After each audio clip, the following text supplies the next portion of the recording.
Bonjour à vous, bienvenue sur le plateau de Victoire Live dans une émission Une génération de femmes 100% féminin. Cette émission, c'est la vôtre, femmes. C'est une émission qui vous donne la possibilité de venir tout simplement nous faire part de votre expertise, de votre expérience, mais aussi de nous parler des événements que vous mettez en place, de quoi vous êtes capable autour d'une causerie féminine. Il faut savoir que Femmes Générationnelles, excusez-moi, est un réseau de femmes engagées dans leur quête spirituelle, sociale et financière. Pourquoi spirituelle? Parce que je fais partie de toutes ces femmes qui croient que tout ce qu'on fait commence toujours par la spiritualité. On travaille toujours dans l'abstrait et on le matérialise dans le physique. Social, pourquoi? Parce que tout autour de nous, au quotidien, on est régi par la société, et financièrement parce que l'argent est la base de beaucoup de choses pour pouvoir consolider et réussir à atteindre les différents projets que nous avons dans nos vies communs les uns vis-à-vis des autres ou tout simplement individuellement. Alors aujourd'hui sur ce plateau, nous recevons le pasteur Lydia Makanda qui nous a fait honneur de sa présence. Je suis vraiment ravie qu'elle soit parmi nous. C'est vraiment pour nous un honneur de l'avoir parmi nous. Bonjour, pasteur. Est-ce Bonjour. que vous pouvez vous présenter? Alors, je suis le pasteur Lydia Makanda de l'église Cité de la Grâce à Évry, dans le sud de la région parisienne. Je travaille à l'église en tant que pasteur en second. Je m'occupe de la musique et du département de la femme. Je suis chantre principale à l'église et département de la femme parce que la femme, vous savez, c'est un bijou que le Seigneur a donné au monde et souvent dans l'église, la femme, on est en retrait. Ce n'est pas les hommes ou les gens qui nous mettent en retrait, mais je pense souvent c'est nous-mêmes, alors que nous avons tellement de belles choses à apporter à l'église. Et mon désir dans ce département dont je m'occupe, c'est que chaque femme puisse briller comme une étoile parce que c'en est une, parce qu'elle a quelque chose à apporter pour impacter autour d'elle. Donc, c'est les principales fonctions que j'occupe au niveau de l'église, qui me prend pas mal de temps, mais que je fais avec joie parce que je pense que le Seigneur m'a appelé pour ça et je le fais parce que c'est pour rendre gloire à mon Dieu. Donc voilà. Alors, comme je vous le disais, sur ce plateau, nous avons le pasteur Lydia Makanda qui nous fait honneur de sa présence. C'est aussi ma maman à moi. Donc, du coup, j'ai ma mère sur le plateau. Merci d'avoir répondu présent à cette émission. Merci de croire en moi parce que quelque part, elle est là et elle m'accompagne aussi dans cette évolution. Alors, merci, pasteur, pour ce soutien. Merci de ta présence. Aujourd'hui, elle est là pour nous faire part d'un message, un message particulier qui va s'adresser à nous, la gente féminine. Comment bâtir intelligemment? Alors, pasteur, que vas-tu nous dire aujourd'hui? Alors, le thème, comme tu l'as si bien dit, comment bâtir intelligemment. Alors, avant de commencer, je voudrais moi aussi dire, je suis extrêmement ravie d'être là et aussi honorée d'être sur ce plateau et de voir que tu évolues et que cette évolution est positive. Donc, que le Seigneur reçoive la gloire pour cela. Donc, pour redescendre sur notre thème, ce thème, comment bâtir intelligemment, m'a été inspiré à la suite de l'étude du livre de Proverbes, parce que c'est ce que je suis en train d'étudier actuellement. Et aussi parce que j'étais en réflexion en me demandant, je voudrais faire quelque chose pour le mois de la femme, ce mois de mars. Et j'ai eu la pensée de faire un repas débat le 28 mars, le samedi 28 mars à partir de 14 heures.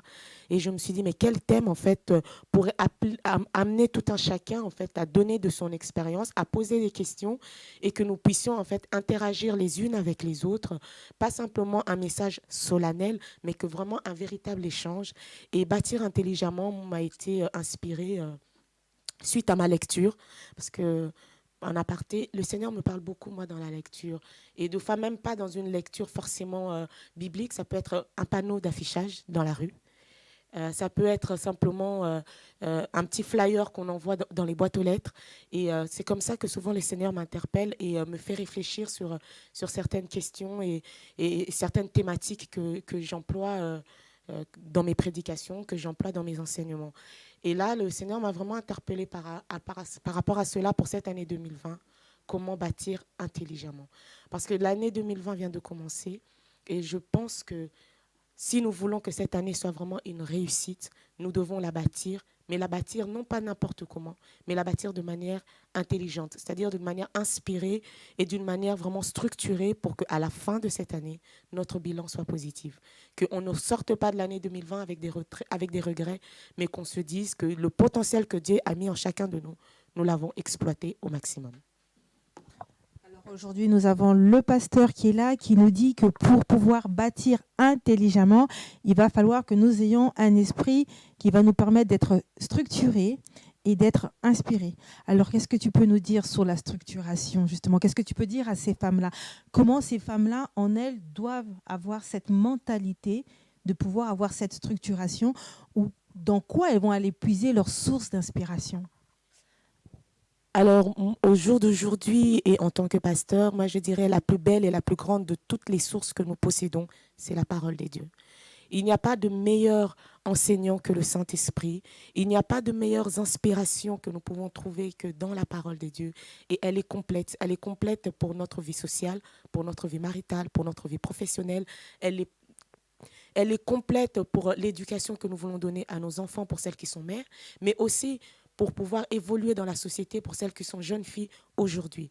Tout ce qui se base sur la parole de Dieu, comme l'apôtre Paul a dit, nous devons bâtir sur le roc, qui est la fondation par excellence, et le rocher des âges, c'est Jésus-Christ. Et tous ceux qui s'appuient sur la parole sont sûrs d'une chose, c'est que leur construction sera une construction durable. Et pour étayer mon propos, j'aurais d'abord voulu donner une définition que la parole de Dieu m'a enseignée pour ce qui était de bâtir. Parce que nous pouvons dire effectivement, comme le dictionnaire nous le dit, bâtir, c'est construire, édifier des édifices. Mais moi, ce qui m'a interpellée dans bâtir, parce que, comme je vous ai dit, je m'inspire beaucoup des lectures, je me suis mise à lire différentes définitions bibliques, je me suis mise à lire différentes expressions qui peuvent justement donner une meilleure compréhension de bâtir pour nous, du moins pour notre vie. Et je suis tombée sur une expression française qui m'a permis de pousser un peu ma réflexion. Cette expression populaire, familière, c'est une expression qui dit bâtir en façade. Et j'ai voulu comprendre que signifiait bâtir en façade. En fait, l'explication que l'on me donne, c'est bâtir en façade signifie grossir du ventre. Et je me suis dit, pourquoi pour tout simplement dire de quelqu'un qu'il a son ventre qui commence à avoir une bedaine, on lui dit bâtir en façade. Et je suis repartie dans l'étymologie même du mot bâtir. L'étymologie même du mot bâtir vient d'un vieux mot italien qui signifie qui dit bastire, qui signifie simplement porter. Donc, porter quelque chose. Et je me suis dit, c'est ça. Bâtir, c'est porter. C'est être enceinte. C'est être enceinte d'un projet. Être enceinte d'un objectif.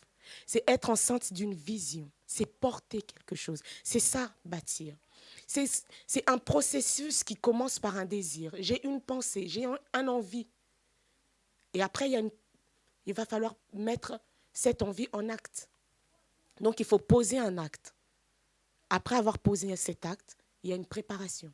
Il y a tout un processus à mettre en place pour pouvoir enfanter, pour que l'idée qu'on avait au départ, l'idée qu'on avait au prime abord puisse prendre vie. Donc, c'est ça. Bâtir, c'est porter quelque chose. C'est être enceinte en vue d'enfanter de quelque chose. On va enfanter d'un immeuble, d'une entreprise, d'un enfant. On va enfanter d'une idéologie, on va enfanter de tellement de diversité, mais même de son diplôme. Celle qui étudie, son but, c'est d'être diplômée en vue de devenir quelqu'un. Donc, le passage des études, c'est la préparation en vue de devenir. Donc, toute cette étape que nous mettons en place, c'est en vue de devenir quelque chose. Et c'est ça que moi, j'appelle bâtir. Bâtir, c'est porter un projet, porter une vision, porter quelque chose pour faire plus, pour impacter autour de soi. Et dans la société où nous sommes, en tant que femme, mais aussi en tant que chrétienne, femme chrétienne, nous devons porter une vision. La vision de faire en sorte que Dieu soit glorifié dans tout ce que nous faisons. Dans notre travail séculier, parmi nos collègues. Nous devons porter cette vision de faire en sorte que le nom du Seigneur soit glorifié au milieu de nous, dans nos études, parmi nos enfants. Bâtir une relation avec ses enfants en tant que mère. Bâtir une relation de confiance avec son époux. Bâtir une relation de confiance avec ses convives, avec ses voisins. Cela est important. C'est en cela que moi je dis bâtir, c'est être enceinte, en vue d'enfanter de quelque chose. On porte un projet, on porte une idée et on veut que cette idée prenne vie. Ce qui était abstrait puisse devenir concret. C'est en cela que j'invite tout un chacun de nous, parce que je pense que tout un chacun, nous avons un message à porter au monde.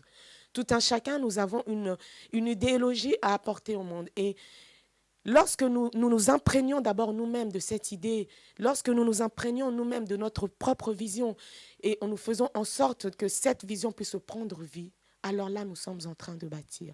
Parce qu'il y en a qui ont commencé, mais ils ont avorté en cours de route. C'est-à-dire que l'édifice qu'ils ont commencé à mettre en place s'est écroulé, s'est ébranlé.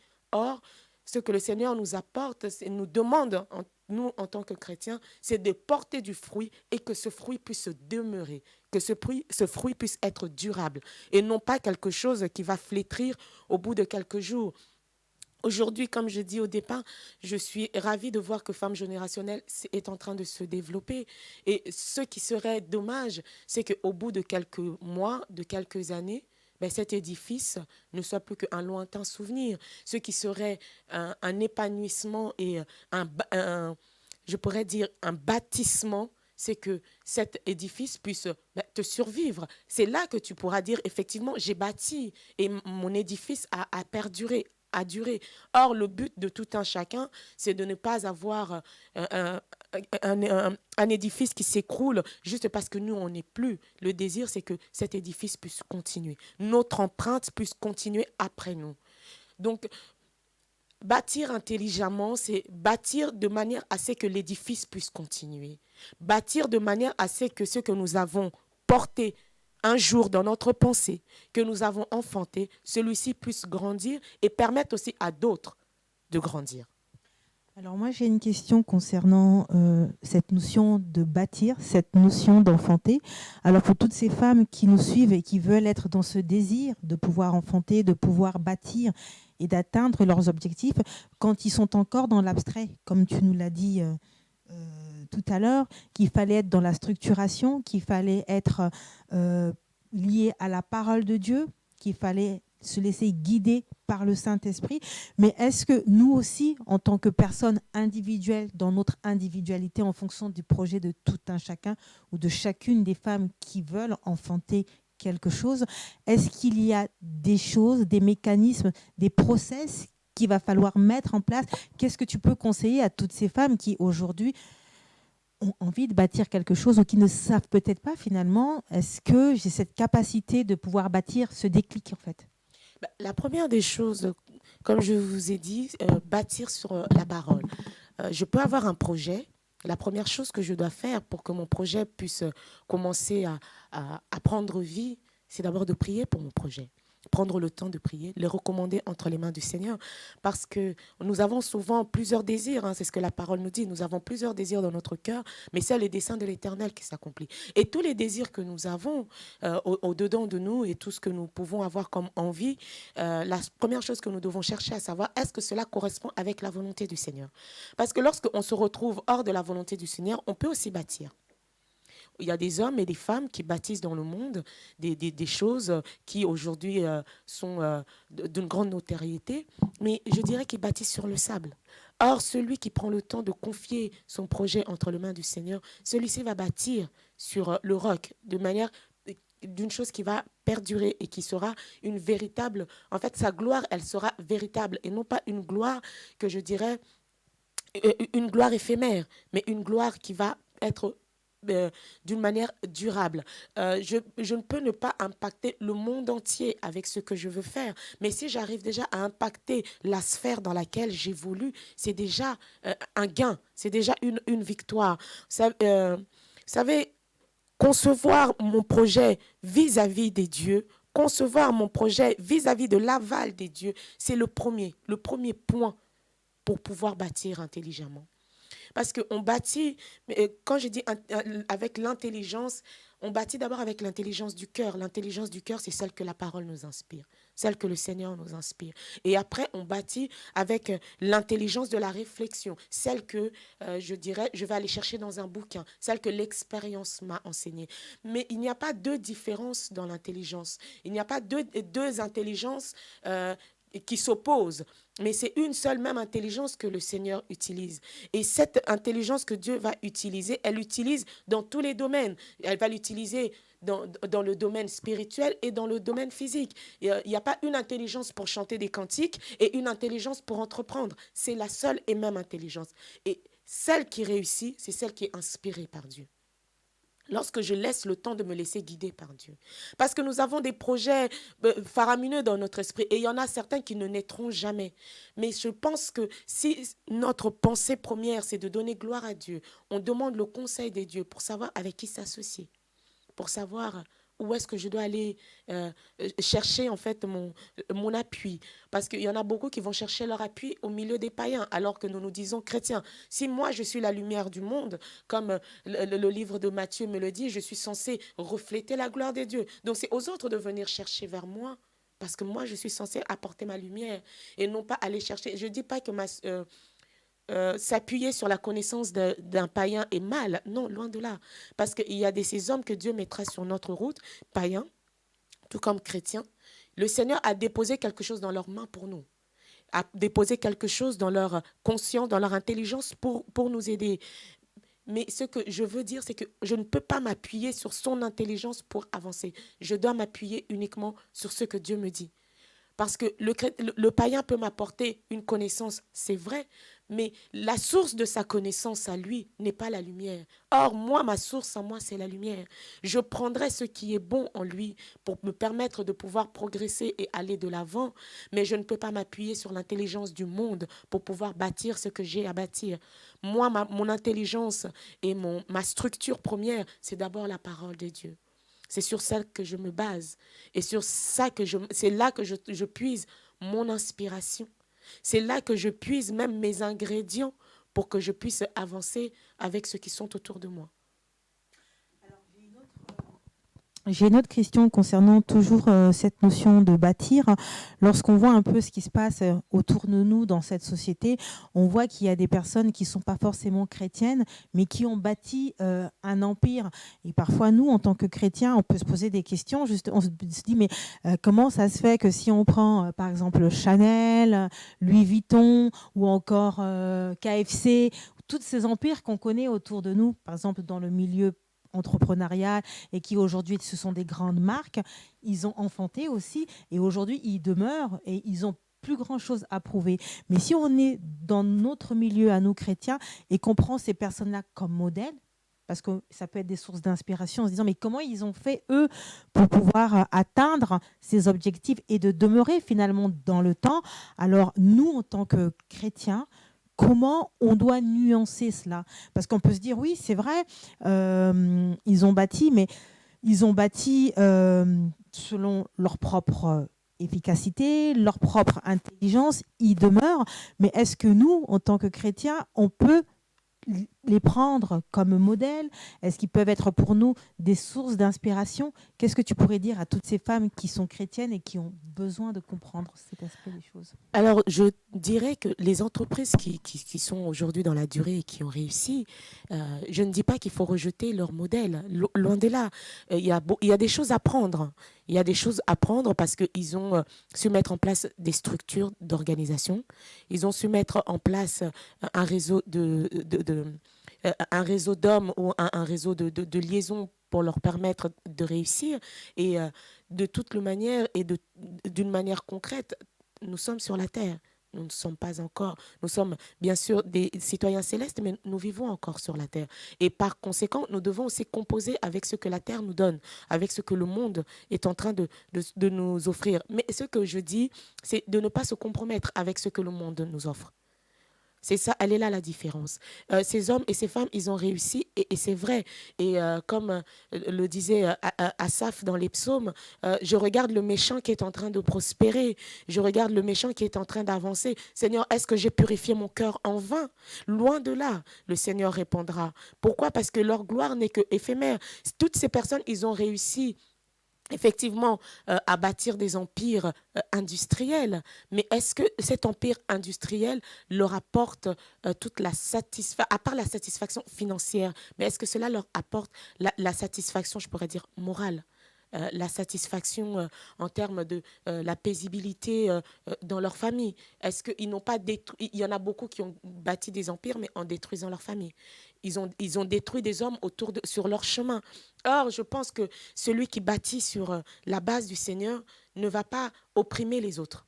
Il ne va pas détruire autour de lui, mais il fera en sorte que dans tous les échelons je pourrais dire, de son empire, que chacun y trouve son compte. Et je pense que c'est ça qui est important. Or, le Seigneur nous enseigne une chose, nous enseigne pas à opprimer les autres. La parole de Dieu nous enseigne l'amour. Et même si je suis en train de bâtir un empire commercial, je dois savoir le bâtir selon les principes de Dieu et non pas selon les principes des hommes. Il est vrai qu'ils bâtissent des empires, mais au prix de combien de sacrifices pour les hommes qui sont autour d'eux, combien de sacrifices pour leur famille, au prix de combien de sacrifices, même je dirais dire pour leur propre vie. Et est-ce que c'est pas à ce moment-là qu'on peut parler de la notion de l'intelligence? Parce que tout à l'heure, on a parlé de bâtir, comment bâtir intelligemment. On est resté sur vraiment cette perception de pouvoir bâtir. On a parlé de l'enfantement. On a parlé que c'était quelque chose qui était en nous, qui était ancré en nous et qu'il fallait qu'on travaille pour pouvoir mettre, en tout cas atteindre les objectifs de ce que nous voulons mettre en pratique. Mais là, au fur et à mesure que nous sommes en train d'évoluer dans cette thématique-là, est-ce que c'est à ce moment-là qu'on pourrait parler d'intelligence? Mais bien sûr, l'intelligence, comme je vous ai dit, l'intelligence dont moi je voudrais mettre en avant, c'est d'abord l'intelligence de pouvoir s'appuyer sur le Seigneur. C'est l'intelligence que l'Esprit est en train de nous apporter. Moi, je dirais dans notre vie de foi, ce qui pourrait soutenir la foi, s'il y a bien deux dons que les enfants de Dieu, nous devons sur lequel nous devons aspirer plus que tout, ben, c'est celui de la sagesse et de l'intelligence. Ce sont les dons qui vont soutenir notre foi parce que avec la sagesse et l'intelligence que le Saint-Esprit va m'offrir, je saurai qu'avec telle personne, je dois m'associer et avec telle personne, je ne m'associerai pas. Sur telle voie, je dois m'engager et sur telle autre voie, je ne m'engagerai pas. Mais cela n'est que par l'inspiration et par l'intelligence. La Bible nous dit il faut que notre intelligence soit renouvelée. C'est-à-dire que nous avons reçu une intelligence du monde, mais nous devons avoir une intelligence renouvelée par le Saint-Esprit. Une intelligence qui est en rapport et en adéquation avec la sagesse de Dieu, avec les principes divins. Parce que l'intelligence que nous avons reçue à l'école, c'est une belle intelligence parce que ça nous permet de pouvoir évoluer dans la société. Mais l'intelligence que nous avons reçue au niveau de la vie, de notre expérience, de nos études, de nos parents, toute cette intelligence que nous avons reçue, ce sont des intelligences qui doivent être simplement un apport pour évoluer, mais non pas la base. La base de notre intelligence doit être la parole de Dieu, doit être l'intelligence que le Saint-Esprit nous inspire. Parce que si nous faisons de l'intelligence de la vie notre base, automatiquement, nous allons nous corrompre à un moment ou à un autre. Parce que nous allons chercher certaines facilités que le diable va nous présenter. Parce que la Bible le dit, hein, le diable se déguise en ange de lumière. Il peut vous présenter monts et merveilles. Et avec une telle facilité d'accès, en se disant, ben voilà, j'ai mon projet qui est là, j'ai un tel qui me propose ceci, mais à contrepartie, il me propose aussi ce... Bon, ce qu'il me propose, ce n'est pas grand-chose. À côté de la richesse que je vais avoir, de la gloire que je vais avoir. Or, dès qu'on commence à réfléchir comme ça, on est déjà sur le chemin de la compromission et sur le chemin de notre propre perte. Or, celui qui s'appuie sur la parole du Seigneur, il sait pertinemment que il est vrai que le chemin peut être long, mais celui qui a dit « je ne vous abandonnerai pas », il est avec moi. Et il fera en sorte d'aplanir le chemin au-devant de moi. Il fera en sorte de mettre sur mon chemin les bonnes personnes qui seront un tremplin pour moi. Il fera en sorte que je puisse rencontrer et m'allier aux bons collaborateurs, aux bons partenaires qui m'aideront à me développer. Et lorsqu'on commence à s'appuyer sur Dieu et on ne pose sa confiance que sur Dieu, parce que c'est Dieu qui peut tout. Dieu, lorsque celui qui dépend de Dieu, il sait que je dépends de Dieu parce que Dieu est la source de toutes choses, la source de ma réussite, la source de mon progrès, la source de mon avenir et de la destinée à laquelle je veux atteindre. Ben, cette personne-là est déjà sur la voie de l'intelligence. Parce que tout ce qu'il fera, la première source de son inspiration, ce sera toujours le Seigneur. La Bible nous le dit que le Saint-Esprit vous conduira dans toute la vérité. C'est ce que le livre de Jean 15 est en train. Il vous conduira dans toute la vérité. Et celui qui est conduit par la vérité du Seigneur, c'est celui-là qui saura où mettre son pied pour bâtir. Ça peut prendre plus de temps peut-être que celui qui est en train de bâtir dans le monde, parce qu'il va prendre des bifurcations qui vont lui faciliter les choses. Moi, l'édifice que je vais bâtir va peut-être prendre plus de temps. Mais ce qui est certain, c'est que mon édifice va durer. Et je pourrais prendre l'exemple des bâtiments que nous avons, par exemple, autour de nous. Dans Paris, nous voyons, il y a des bâtiments qui ont été bâtis il y a de cela 3 siècles, en 500 quelque chose, en 700 quelque chose. Et on se dit, ouais, ça fait 5 siècles, 10 siècles que cet édifice est là. Les guerres sont passées, mais l'édifice est resté debout. Ils ont bâti avec des matériaux qu'on ne bâtit plus aujourd'hui. Vous prenez tout simplement, je vais prendre un exemple tout bête. Regardez l'hôpital de l'Hôtel-Dieu, qui était en fait un ancien... comment on appelle ça, un ancien monastère de bonnes sœurs. L'Hôtel-Dieu est encore debout aujourd'hui. C'est un édifice qui date des années 1700. Il est encore debout aujourd'hui. Il est encore utilisé aujourd'hui. Un HLM qu'on bâtit dans les années 2000, quand on est en 2020, 20 ans plus tard, quand on vient regarder, on voit déjà que c'est un édifice qui est en train de s'effriter. Les matériaux utilisés ne sont pas aussi durables que ceux que les anciens ont utilisés. Mais quand vous regardez en combien d'années ils ont bâti cet édifice, ils vont vous dire ça a pris un siècle. Mais l'édifice perdure encore aujourd'hui. Les bâtiments que nous construisons aujourd'hui, ça va prendre 6 mois. Après 6 mois, ça sort de terre et les gens y habitent. Mais après 30 ans, on se rend compte que la durabilité de la chose n'est pas. Or, nous, le Seigneur nous demande de bâtir dans la durée. Nous devons être des bâtisseurs dans la durée. Et le matériau que nous utilisons, ça doit être la parole de Dieu, parce que la parole de Dieu, elle dure, elle traverse les générations, elle traverse les siècles en gardant la même intensité, la même gloire et la même puissance. Et à l'exemple de ces 2 éléments, les matériaux utilisés hier, c'était tellement durable que ça a permis aux édifices d'antan de perdurer encore à aujourd'hui. Et je pense que nous allons passer et les générations qui viendront trouveront encore ces édifices, alors que les édifices qui sont bâtis aujourd'hui dans les temps modernes ne dureront pas. Ils ne seront pas des choses qui vont perdurer. Dans 40 ans, on ne saura même plus qu'il y avait un bâtiment qui avait été construit là en l'an 2000. Pourquoi? Parce que les matériaux utilisés, ce sont des matériaux qui s'effritent. Et c'est ce que Dieu a dit à Asaph.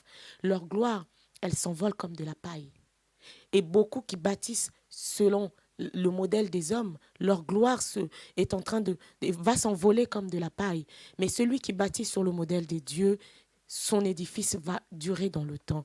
Or, nous, la meilleure des pierres que nous possédons, c'est celui de la parole, c'est Jésus qui est la pierre angulaire. Et avec cette pierre-là, lorsque nous bâtissons, nous sommes certains d'une chose, c'est que l'édifice va perdurer. Ton mariage va perdurer. Ta famille va perdurer. Pourquoi la Bible nous dit d'enseigner à nos enfants quand ils sont petits, quand ils grandiront, ils ne se détourneront pas.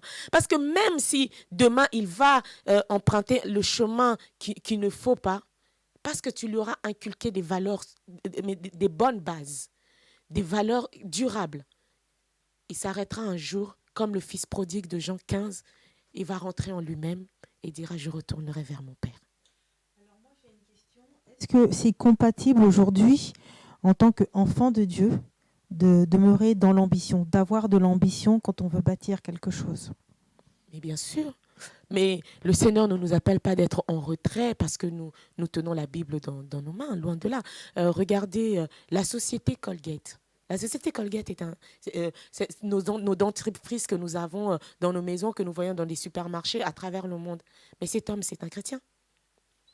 L'inspiration pour la formule chimique du dentifrice, c'est le Saint-Esprit. Et aujourd'hui, cet homme, il prospère. Nous voyons des pasteurs qui sont en train de construire des universités, des hôpitaux, qui montent des entreprises. Et leurs entreprises sont en train de durer. J'écoutais le témoignage du bishop Odeop qui disait que dans son pays, ils ont des universités, ils ont des entreprises et ils n'empruntent jamais de l'argent à une banque ou à une société pour pouvoir mettre en place ce qu'ils sont en train d'envisager. Et ceux qui sont en train de promouvoir, ils ont des entreprises qui emploient les membres de l'Église et qui emploient aussi ceux du dehors.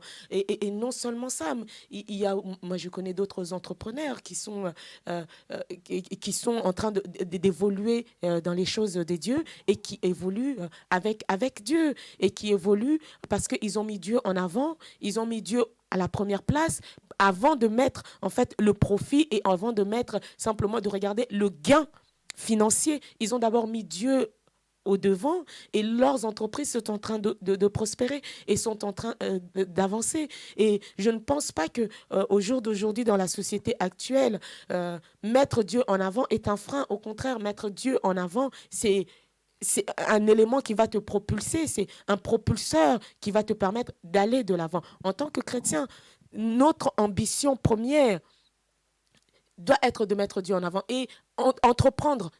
Au contraire, soyons des entrepreneurs, parce que plus il y aura d'entrepreneurs chrétiens et plus il y aura des hommes et des femmes qui décideront en fait de mettre leur savoir pour créer des entreprises, pour inciter d'autres personnes à évoluer, ça sera un plus pour la société. Parce que moi qui suis chrétienne, lorsque je mets des bases chrétiennes dans ma société, une personne païenne qui vient travailler pour moi, il va devoir se plier aux règles que moi j'ai mises. Et je pense que parce que le Dieu est bon, à un moment ou à un autre, cette personne sera forcément impactée par la manière de faire dans mon entreprise. Et ce sera aussi une manière d'attirer des hommes vers soi, d'attirer ceux qui sont dehors, de rentrer dans la bergerie du Seigneur. Au contraire, entreprenons, plus nous allons entreprendre et plus l'Église sera forte. Plus nous allons entreprendre et plus le corps de Christ sera puissant. Parce qu'aujourd'hui, ce qui fait fonctionner le monde, c'est l'argent. Et c'est je dirais que l'argent est devenu un dieu dans ce monde. Et si nous prenons en sorte de mettre l'argent à notre service et non pas d'être au service de l'argent, mais d'être au service et que l'argent soit à notre service, au service de l'Église, mais l'Église n'en sera que plus puissante parce que c'est ce qui fait parler les hommes aujourd'hui. Donc entreprenons au contraire. Ayons dans nos idées, toi femme qui me suis, si tu as l'idée d'entreprendre, de commencer une entreprise, de commencer quelque chose, mais la chose que moi je te dirais, vas-y, appuie-toi sur la parole de Dieu et mets Dieu en avant dans cette pensée que tu as. Fais en sorte que dans tout ce que tu vas entreprendre, dans toutes les étapes, que Dieu soit d'abord le premier. Parce que c'est ce qu'il nous dit, tu aimeras d'abord l'Éternel, ton Dieu. Et celui qui cherche d'abord l'intérêt de Dieu, l'intérêt du royaume, et qui met Dieu en premier, il est sûr qu'il réussira. Parce que même s'il peut se retrouver dans des moments difficiles, dans des moments où il va se retrouver peut-être en porte-à-faux dans certains éléments, mais je sais une chose, que celui qui met Dieu en avant, il sera toujours victorieux. Moi, ce que je voulais poser encore comme question concernant justement cette notion de bâtir intelligemment, c'est sur nos capacités intérieures, internes, sur les potentiels qu'on a en chacun de nous pour pouvoir atteindre les objectifs de ce que nous sommes en train d'enfanter. Et ça, chacun de nous dans les différents process, que ce soit dans la vie maritale, dans la vie professionnelle, dans la vie sociale, ou encore tous ceux qui sont entrepreneurs. Mais dans ces capacités qu'on a individuellement, on est parfois amené à développer des mécanismes, à développer des aptitudes qui vont nous permettre à atteindre un certain potentiel. Je vais prendre, par exemple, une personne qui est conférencière. Par exemple, elle va essayer de développer toutes ses capacités à savoir communiquer, à savoir parler en public. On va prendre une personne, par exemple, qui travaille dans la comptabilité. Eh ben, elle sera toujours derrière l'appât du gain, mais pour cela, il va falloir qu'elle développe aussi des mécanismes. Donc, en fonction de chaque mécanisme, de chaque individu, dans ce potentiel-là, aujourd'hui, à un certain moment, il y a la prière, où on passe le temps, où on va méditer, on va essayer de comprendre ce que c'est que ce que la parole de Dieu nous dit. Mais au moment où nous allons rentrer dans cette action concrète, où on va aller dans nos apprentissages, où c'est nous-mêmes, dans notre individualité, donc c'est pas Dieu qui va descendre sur terre pour nous parler, c'est pas le Saint-Esprit. Le Saint-Esprit va nous conduire, il va nous étayer. Mais nous-mêmes, je parle vraiment nous-mêmes en tant qu'individus, ces femmes qui nous suivent, c'est vraiment pour différencier, pour que ces femmes-là, quand elles sont en situation face à ces choix, comment elles vont réussir à distinguer finalement entre ce qui est et ce qui n'est pas. Alors, moi, je pars déjà du principe, par exemple, tu nous as donné l'exemple de la conférencière. Euh, Dieu a déposé en chacun de nous des capacités, des talents, un potentiel. Et même, je dis même souvent, même celui qu'on dit que oh, mais il ne sait rien faire, c'est un idiot. Même dans son idiotie, il y a une certaine forme d'intelligence. Même dans l'idiotie, il y a une certaine forme d'intelligence. Il suffit juste d'arriver à déceler cette intelligence. Donc, la conférencière qui, du jour au lendemain, va se lever, je dis, moi, je veux devenir conférencière. C'est qu'au fond d'elle, elle a déjà cette capacité de pouvoir parler en public. Une personne qui est timide, une personne qui est introvertie, je ne pense pas qu'il aura l'idée, au prime abord, de dire je vais devenir une conférencière dans tel ou tel domaine. Non, c'est déjà quelque chose qu'on a en soi. Je pourrais dire qu'on entreprend dans le domaine que l'on connaît. On entreprend dans le domaine où on a un certain savoir, un certain talent. Et le talent que nous avons et le savoir que nous avons en chacun de nous, je pense que ce sont des dons que Dieu a déposés d'emblée en chacun de nous que nous développons par la suite. Euh, je pourrais dire, ce que je fais au jour d'aujourd'hui, je ne suis pas née avec. La connaissance que j'ai acquis aujourd'hui, je l'ai acquis parce que j'ai étudié. Et aussi parce que le Saint-Esprit m'aide dans la compréhension de ce que j'étudie. Et ce que je peux apporter aux autres au jour d'aujourd'hui, c'est parce que j'ai pris le temps à un moment. J'ai prié le Seigneur, mais je pris aussi le temps d'ajouter à ma foi du savoir, de la connaissance. Je me suis instruite. Et cette instruction, ça me permet aujourd'hui de le mettre au service des autres. Et si j'arrive à parler au-devant des autres, c'est que si je fais en fait la rétrospective de moi-même, je me rends compte que depuis toujours, même quand j'étais à l'école, me lever pour faire un exposé, pour moi, ce n'était pas un problème. M'exprimer devant mes camarades de classe, ça n'a jamais été un problème pour moi. Me retrouver dans un groupe et prendre la parole, ça n'a jamais été un problème. Donc déjà, dès le départ, je peux dire que le Seigneur m'avait déjà positionné dans un certain registre et c'était simplement à moi de comprendre que c'est là que le Seigneur te positionne. Tu ne peux pas entreprendre du jour au lendemain. Je pourrais dire, je ne sais pas, je suis une... Comment je pourrais dire? Je ne m'y connais absolument pas. Je vais dire, par exemple, dans le domaine de l'édition, je ne m'y connais absolument pas. Du jour au lendemain, je ne vais pas me lever et je vais dire, je vais devenir éditrice. Par où je vais commencer? Comment je vais faire? Mais c'est faisable. Mais c'est faisable. Mais comment c'est faisable? Mais tout simplement en m'instruisant. On est aussi le fruit de l'instruction. Et quand je dis que nous devons nous baser sur la parole de Dieu, parce que le Saint-Esprit va nous inspirer. Et ce que nous sommes en train de faire, quand je dis Seigneur, je veux être éditrice aujourd'hui, je ne m'y connais pas du tout. Seigneur, enseigne-moi, apprends-moi. Mets sur mon chemin les personnes qu'il faut. Je ne vais pas rester chez moi, je vais croiser les bras et je vais attendre que quelqu'un vienne sonner à ma porte pour me dire bonjour, je suis la personne que le Saint-Esprit vous a envoyée. Non, je vais sortir de chez moi. Comme j'ai envie de savoir qu'est-ce que c'est l'édition, je vais aller m'informer. Je vais aller chercher de la documentation. Je vais aller voir qui est-ce qui peut m'aider dans ce domaine. Et à partir de cet instant-là, dès que moi je mets le pas, le Seigneur maintenant enverra sur mon chemin les personnes qui seront pour moi des personnes sources. Je vais aller en discussion, je ne sais pas, je vais peut-être rentrer dans une médiathèque et je vais demander bonjour, je cherche à avoir des informations sur l'édition, comment est-ce qu'on s'y prend. on va m'emmener un livre. Le livre que je vais lire, il y aura peut-être un lien qui va m'envoyer vers un site internet. Dans le site internet, il y aura un contact. Je vais peut-être prendre ce contact et à partir de ce contact-là, le Seigneur va toucher le cœur de cette personne et cette personne sera pour moi comme peut-être un mentor dans le domaine de l'édition. Et ainsi, parce que le Seigneur disposera toujours des hommes et des femmes qui seront pour moi des marches pour arriver jusqu'à ma destination. Mais au tout d'abord, au tout premier abord, avant de commencer toute chose, avant de faire toute chose, faites toutes sortes de prières. Je commence par ça. Je remets mon projet entre les mains du Seigneur. Je commence d'abord par fléchir mes genoux pour demander, Seigneur, est-ce que là, je peux y aller? Parce que le Seigneur peut aussi me dire de ne pas y aller. Les gens pensent simplement que non, parce que j'ai prié, que le Seigneur me dit non. Le Seigneur peut aussi nous dire de ne pas y aller. Vous savez, lorsque vous lisez dans les livres des Actes, l'apôtre Pierre voulait aller prêcher. Il voulait aller prêcher, apporter la parole. Au premier abord, c'est quelque chose de bon. Mais la Bible nous dit, le Saint-Esprit l'en a empêché.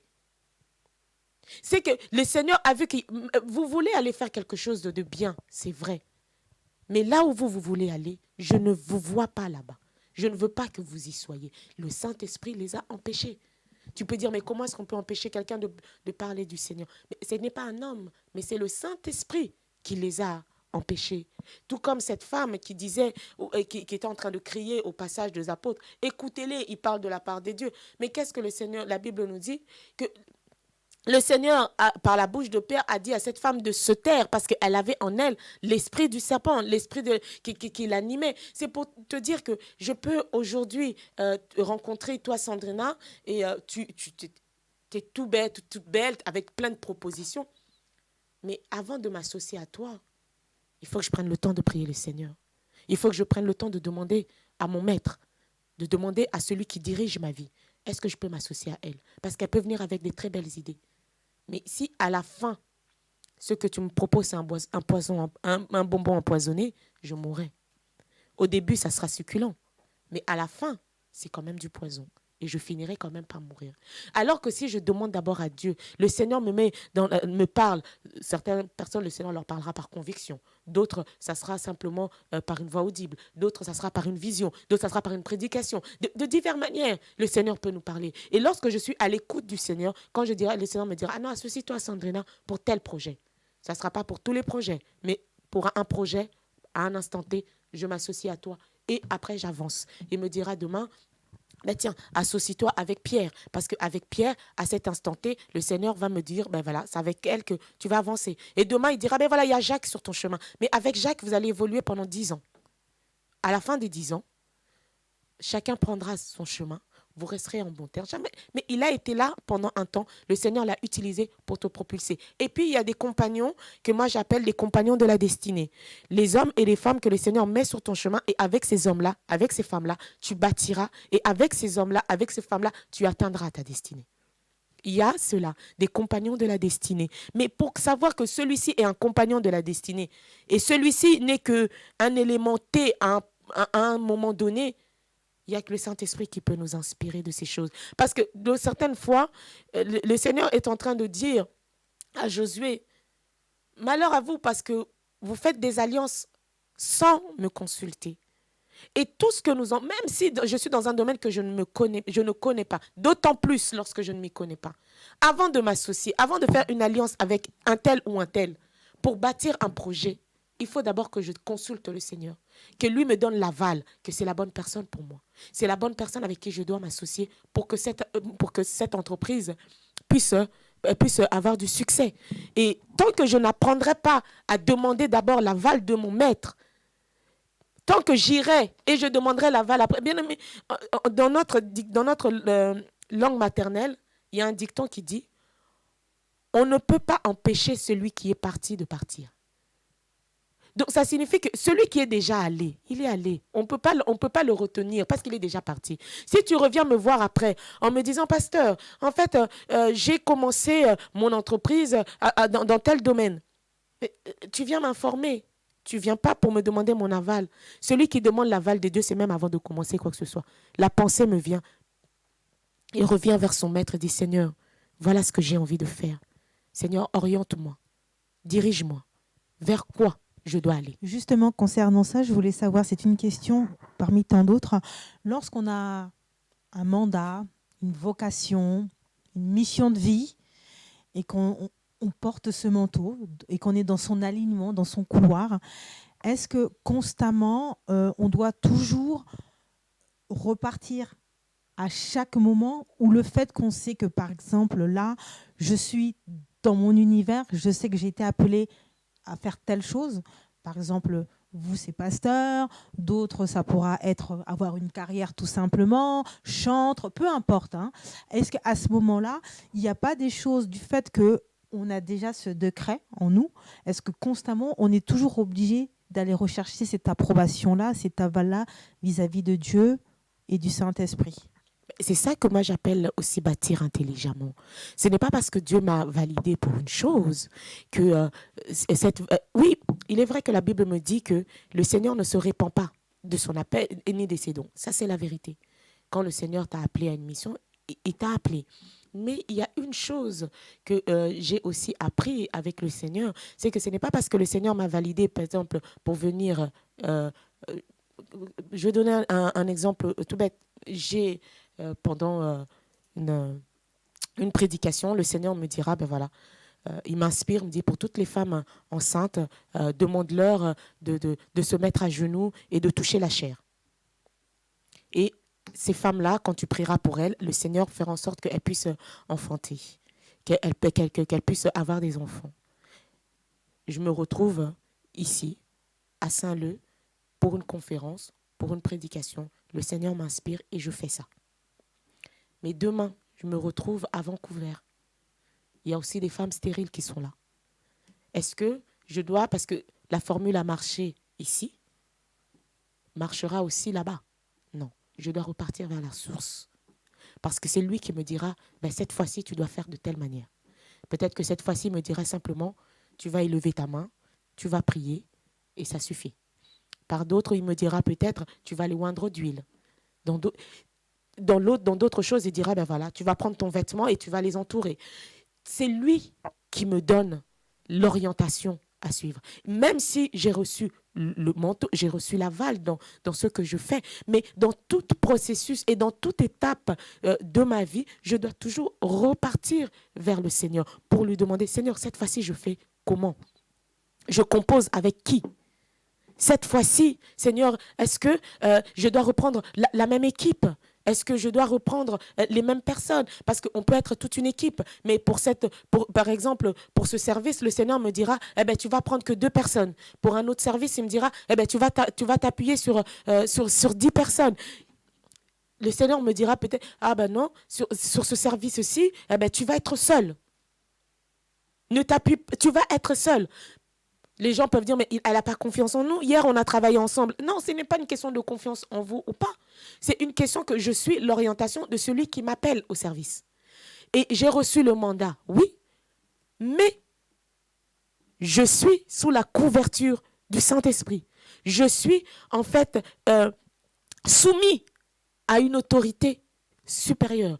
Et dans mon entreprise, dans mon mariage, dans l'éducation de mes enfants, dans mes études, dans toutes les relations même amicales que je peux avoir, si je sais qu'il y a quelqu'un qui est au-dessus de moi, qui régit ma vie, c'est vers lui que je dois me retourner d'abord. On va voir qu'on va construire des relations solides avec les gens qui sont autour de nous. On aura des entreprises solides. Le mal aujourd'hui, c'est quoi? C'est que beaucoup d'entre nous, ce que nous faisons, c'est avant de commencer, par exemple, une chose, je demande à Dieu, Seigneur, aide-moi, Seigneur, aide-moi, Seigneur, aide-moi. Papa, envoie autour de moi des hommes, des femmes qui vont m'aider. Seigneur, mets sur moi les hommes de la provision, mets sur moi, sur mon chemin. Là. Le Seigneur dispose. Il dispose pour toi ce dont tu as besoin. Dès que tu commences à avoir un gain, tu oublies d'où est venue la source de ton gain. Tu l'oublies. Tu oublies que c'est le Seigneur qui t'a ramené là où tu es. Et c'est comme ça que commence la chute. Et je pense que dans la vie de beaucoup, leur chute, elle commence là. Au prime abord, c'est ce que la Bible dit. Voulez-vous commencer et finir par la chair alors que vous avez commencé par l'esprit? Ils ont demandé à Dieu. Dieu a disposé. Et au moment où ils doivent, en fait, rendre des comptes à l'associé numéro 1, on évince l'associé numéro 1 pour se dire, ben maintenant, je peux. Et elle est là, la chute. Or, la véritable intelligence, c'est celui de se toujours laisser guider par mon associé numéro un. Faisons de Dieu notre associé numéro un. Celui qui veut bâtir avec intelligence et sagesse, fait en sorte que Dieu soit son premier associé. Celui qui associe Dieu dans tout ce qu'il fait et qui laisse Dieu être le conducteur de toutes choses, cette personne réussira. Et ça dans tous les domaines. J'en suis convaincue. Je suis convaincue de cette chose-là. Parce que si Dieu était un menteur, bien aimé, ceux qui se sont appuyés sur lui auraient chuté. Mais s'ils ont réussi, c'est parce que Dieu a été avec eux. Il a marché avec eux. Dans l'adversité, Dieu était là. Dans la souffrance, Dieu était là. Ce n'est pas parce que tu traverses un moment de souffrance que Dieu n'est pas. Loin de là. Dieu ne nous délaisse pas parce que nous traversons la tempête. Il est là avec nous. La seule chose à se dire, c'est que malgré que je traverse la tempête, mais je continue de m'appuyer sur mon associé numéro un. Je continue de faire les choses de manière à ce que celui qui m'a appelé ou celui qui m'a inspiré pour faire ces choses est toujours la gloire. Et c'est comme ça que nous sommes. Parce que je ne pense pas que le Seigneur, et je dirais même, le Seigneur ne nous a pas envoyés sur la terre pour échouer. Le Seigneur nous a envoyés sur la terre pour vaincre. Pour vaincre et pour réussir, pour être des vainqueurs, pour être des bâtisseurs. Et non pas pour être des vaincus. Non, et non pas pour être au second plan. Loin de là. Parce qu'il est en train de nous dire, vous êtes le sel de la terre, vous êtes la lumière. La lumière n'est pas faite pour être mise sous la table, elle est faite pour éclairer la ville. Et donc, comment est-ce que moi qui peux être lumière, je peux me retrouver sous la table? Comment est-ce que je peux me retrouver en deçà de ceux qui sont ténèbres? C'est parce que nous-mêmes, au départ, soit nous prenons un mauvais départ, et donc il n'y a qu'à se rectifier. Soit nous avions pris un bon départ et nous avons bifurqué au cours du chemin. À nous de revenir. Alors moi, j'ai encore une autre question concernant toujours cet aspect de savoir bâtir intelligemment. Dans nos parcours différents, est-ce que cela n'est pas trop sectaire de rester cloisonné qu'entre nous, en sachant que parfois, on peut avoir besoin d'une personne qui a une capacité ou une collaboration avec une personne, parce que c'est vrai que là, tout à l'heure, lorsqu'on parlait de collaboration, on faisait allusion aux personnes qui sont autour de nous, ou peut-être des personnes avec qui on est dans l'église. Ça, c'est l'église. Donc, dans l'église, on va dire, normalement, on suppose que tout le monde a donné sa vie en Christ. Je dis bien on suppose, parce qu'après, on ne sait pas ce qui se passe derrière. Mais dans notre vie courante, au quotidien, on a emmené, par exemple, pour un entrepreneur, à rencontrer des personnes, des collaborateurs qui ne sont pas forcément chrétiens, mais qui peuvent être soit de religions différentes ou tout simplement des personnes athées. Alors, est-ce qu'avec ces personnes-là, on doit collaborer avec ou pas, puisqu'on n'a pas la même notion, on n'a pas la même base, on ne va pas aller sur la même source dans notre manière de procéder? Qu'est-ce qu'on peut dire à ces femmes-là qui entreprennent, qui sont dans la vie sociétale tous les jours? Le Seigneur ne nous demande pas de nous mettre dans des monastères et de nous cloisonner entre nous. Hein. Ce n'est pas du tout la vision de notre Dieu. Le Seigneur même nous appelle à aller vers les autres. Vous savez, comme je disais, mon inspiration est venue du livre des Proverbes.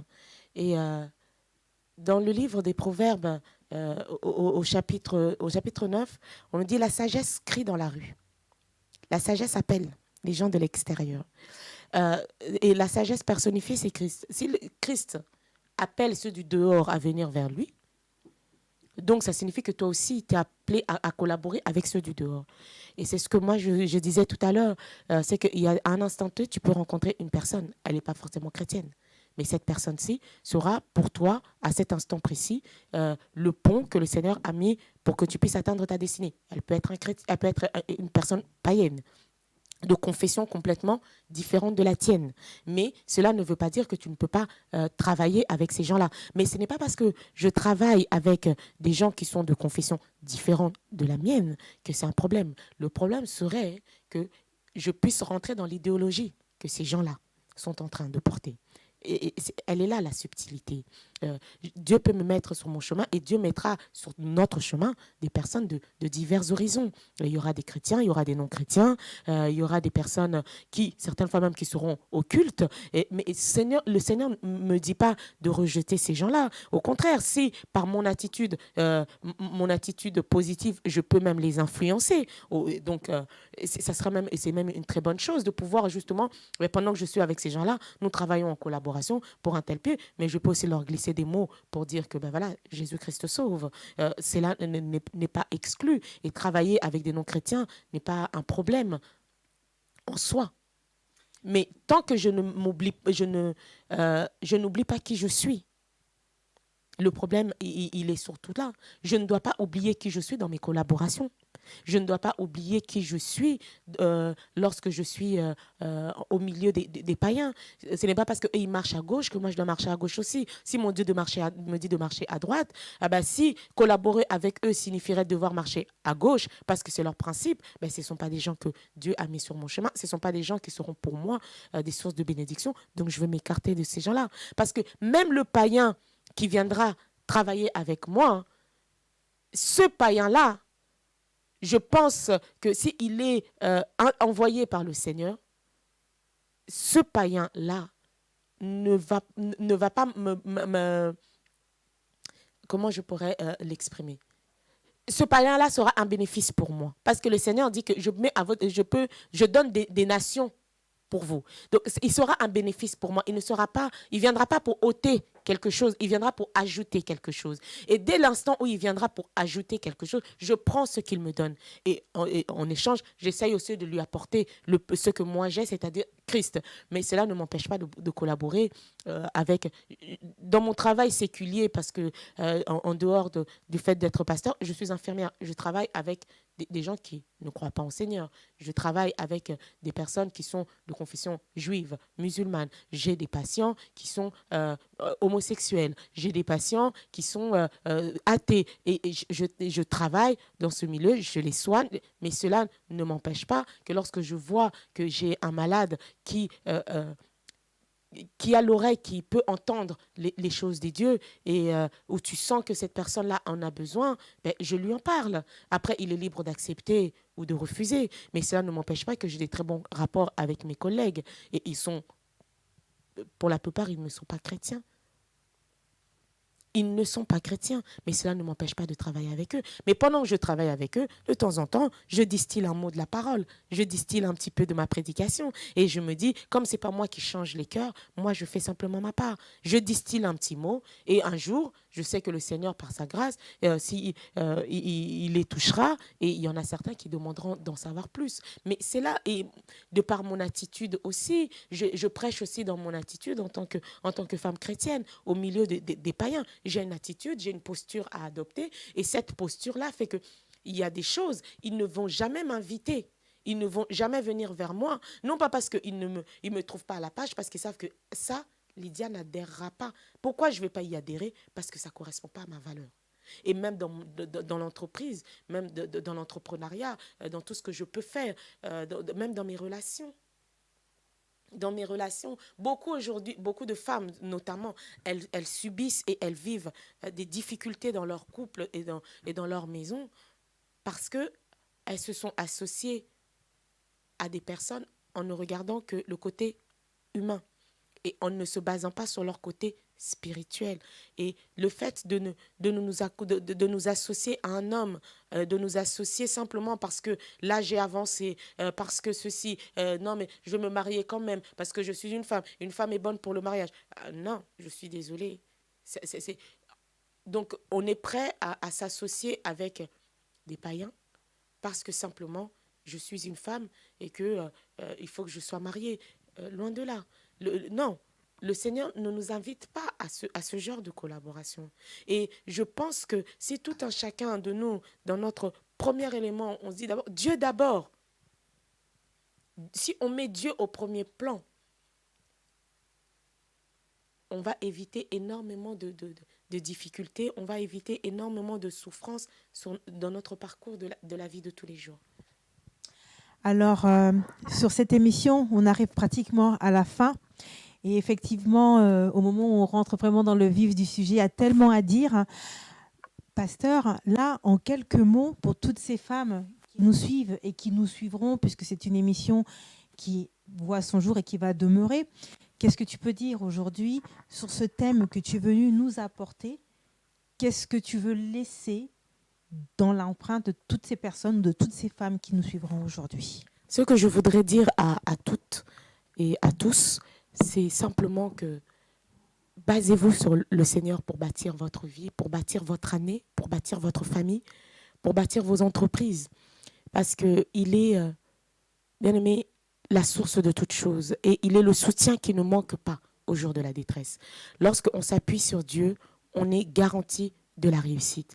Même si le vent peut se lever, la tempête va faire rage, mais parce qu'on s'appuie sur lui, on s'appuie sur lui qui est la pierre infaillible. Bien aimé, la fidélité de Dieu va vous récompenser. Si vous voulez bâtir intelligemment, bâtissez avec l'intelligence du cœur et bâtissez avec l'intelligence de la réflexion.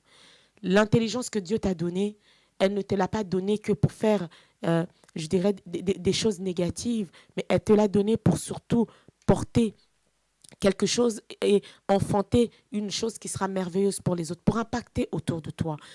Tu as de la valeur. N'oublie pas qui tu es en tant que femme. Que personne ne te dise que tu ne peux pas. Avec le Seigneur, nous pouvons. Et nous sommes amenés à faire beaucoup et à faire des grandes choses. Avec lui, nous sommes amenés à bâtir des structures, à bâtir des familles, à bâtir des entreprises qui vont durer et qui vont durer dans le temps et qui ne seront pas simplement pour nous seuls, pour notre seul bénéfice, mais seront aussi pour le bénéfice de ceux qui sont autour de nous, qui sont aussi pour le bénéfice des générations à venir. Et appuyons-nous sur la parole du Seigneur. En toute chose, avant toute chose, faites toutes sortes de prières. Avant toute chose, confiez-vous en l'Éternel. Parce que ceux qui se confient en l'Éternel ne sont jamais déçus. Vous voulez que l'année 2020 soit une année d'excellence pour vous? Bâtissez sur la base de la parole de Dieu. Appuyez-vous sur l'inspiration du Saint-Esprit. Et je sais que le Seigneur vous bénira. Et vous viendrez témoigner que non, en s'appuyant sur Dieu, on devient plus fort encore. Alors, pasteur Lydia, pour toutes ces femmes qui nous ont écoutées aujourd'hui, si elles veulent te rencontrer, si elles ont des questions ou qu'elles ont besoin, peut-être que tu les accompagnes individuellement, ou est-ce qu'elles pourraient te rencontrer ou te voir? Alors, moi, comme je vous ai dit au départ, je suis au niveau de l'église Cité de la Grâce à Évry, 5 rue de Montespan. Lorsque vous tapez sur Google Cité de la Grâce, vous avez les coordonnées et vous pouvez venir, vous pouvez me contacter. Je serai heureuse si je peux répondre à l'une de vos questions. Mais je vous invite déjà le 28 de ce mois, le samedi 28 mars, à un repas débat que nous organisons. La Bible dit qu'il est bon aux frères de demeurer ensemble, car c'est là que le Seigneur déverse de sa bénédiction. Eh bien, moi, je dis, il est bon aux sœurs de demeurer ensemble, parce que c'est là que le Seigneur déverse de sa bénédiction. Donc, dans la sororité, le 28 mars, nous serons là et nous allons débattre ensemble autour d'un plat, autour d'un thème qui est le même que celui d'aujourd'hui, comment bâtir intelligemment. J'espère que tu pourras être là pour nous apporter l'intelligence que Dieu a déposée en toi, parce qu'en tout un chacun, le Seigneur a déposé quelque chose. Et je serai vraiment heureuse et ravie de vous rencontrer et de pouvoir parler avec vous de vive voix pour que cette instance puisse être un moment d'édification les unes pour les autres. Alors, nous avons été ravis, bénis, enrichis par le pasteur Lydia Makanda qui est venu nous parler comment bâtir intelligemment. C'est vrai qu'on parle souvent de potentiel, de capacité, mais elle est venue nous recentrer sur la source de toute chose en nous parlant que notre source à nous, enfants de Dieu, c'était le Saint-Esprit qui nous donnait les moyens, qui est notre accoudoir, notre rempart, mais qui est notre meilleur collaborateur, parce que c'est lui qui va nous accompagner tout au long de ce que nous allons entreprendre, que ce soit dans notre vie privée, dans la vie familiale, mais finalement dans tout ce qu'on va faire. Elle nous a parlé de la notion de bâtir, elle nous a expliqué vraiment dans les profondeurs qu'est-ce que ça voulait dire, la notion d'enfantement, les différents processus qu'il va y avoir en amont pour que de façon, on va dire, de façon aval, que cela puisse ressortir. Elle nous a parlé d'elle, où on pouvait la retrouver donc à la Cité de la Grâce. Mais par contre, tu nous as pas dit, vous aviez 2 cultes. Oui, effectivement. Voilà. Oui, nous avons 2 cultes le dimanche, un qui commence de 9h à midi et l'autre de 12h30 à 14h30. Alors, elle est chantre aussi, il faut le dire, on l'a dit tout à l'heure, mais bon, là, on n'a plus de temps, sinon j'aurais pu lui demander de nous faire une chanson en a cappella, hommage à la femme. Là, on arrive à la fin de notre émission. C'est le mois de la femme, c'est le mois de la célébration de la femme. Entre autres, du fait qu'on ait parlé de ce thème, est-ce qu'il y a quelque chose que tu voudrais tout simplement dire à une femme, à celle qui t'écoute aujourd'hui ? Je voudrais dire à la femme qui m'écoute aujourd'hui de savoir qu'elle a du prix aux yeux de l'Éternel et qu'elle a une chose à apporter au monde, qu'elle cesse de se mettre en retrait, mais qu'au contraire, elle puisse aller de l'avant parce que le Seigneur nous appelle tous à rentrer dans la moisson et nous rentrons tous dans la moisson de différentes manières, mais nous y rentrons tous pour que la gloire revienne à Dieu. Donc lève-toi là où tu as de la valeur. Tu as du prix. N'oublie pas que le Seigneur a versé son sang pour toi. Ce n'est pas que pour les hommes, mais aussi pour toi. Et parce qu'il a versé son sang, il compte sur toi. Il compte sur ta collaboration. Il compte sur ton implication pour que tu puisses impacter autour de toi. Alors, nous arrivons à la fin de cette émission. Nous avons été ravis de la présence du pasteur Lydia Makanda qui nous a fait cet honneur aujourd'hui sur ce plateau. Elle nous a parlé de comment bâtir intelligemment. Quant à moi, je vous dis à très prochainement, sur une autre émission. Nous aurons encore d'autres panélistes qui viendront sur ce plateau nous faire part de leur témoignage de vie, leur expertise. Alors vous, femmes qui nous suivez, qui nous écoutez, si vous avez besoin aussi de venir communiquer, de venir nous donner votre message, vous pouvez nous contacter sur l'ensemble de nos réseaux sociaux, LinkedIn, YouTube, Twitter, Facebook, Instagram. Et vous pouvez aussi nous joindre à travers desfemmesgénérationnelles@gmail.com pour toute forme de questions. Il faut savoir que Femmes Générationnelles, donc c'est un réseau engagé dans leur quête spirituelle, sociale et financière. Vous retrouverez différents volets à travers ce réseau, autant entrepreneurial, autant spirituel, comme la pasteure qui aujourd'hui est venue sur ce plateau pour nous donner son expertise, qui est venue nous donner aussi sa pensée et qui apporte aussi sa pierre à l'édifice. Toi, femme qui nous écoute, tu es la bienvenue. Ce plateau, c'est le tien, c'est le nôtre, c'est le vôtre. Alors, soyez bénis. Et puis, je vous souhaite une très bonne fête de femmes à vous. Et sachez que vous avez de la valeur, vous êtes unique et dans votre unicité, allez de l'avant et que la gloire revienne toujours à notre Créateur. Tu es une créature divine. Il sera toujours avec toi. Tes pas dans tes pas, tu fais la fierté de ton papa. Et tout comme le soleil, tu illumines la vie de ton éclat, tendresse et douceur, vertu et valeur. Tu es battante et plein d'amour, oh non, rien ne peut t'arrêter. Courageuse, tu t'en sors toujours. Tu es forte et déterminée, acharnée au travail par la foi et par l'effort, tu y arrives. Tu as souvent raison, mais tu sais reconnaître tes torts quand ça arrive. Femme vertueuse, femme courageuse, Dieu t'a créé, et belle et merveilleuse. Hommage à toi, la femme, hommage à toi, la plus belle, hommage à toi, la femme, hommage à toi, la plus belle. Regarde comment tu es jolie, valorise-toi, et comme un joyau tu es jolie, valorise-toi, valorise-toi, valorise-toi. Tu es une perle du Dieu très haut, garde ton cœur des mauvaises idéaux, apprends de tes échecs, agis avec foi.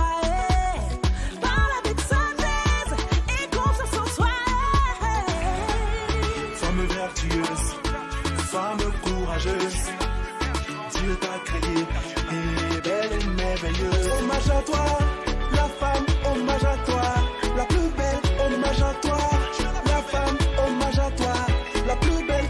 Regarde comment tu es jolie, valorise-toi, et comme un joyau tu es jolie.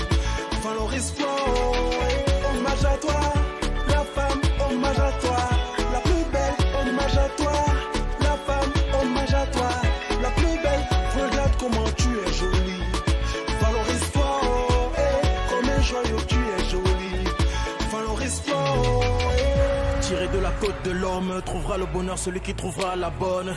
Elle ne se réduit pas à un simple corps. Protège ton cœur de ce mauvais gars. Soigne ta beauté intérieure, mais ne néglige pas celle qui est extérieure.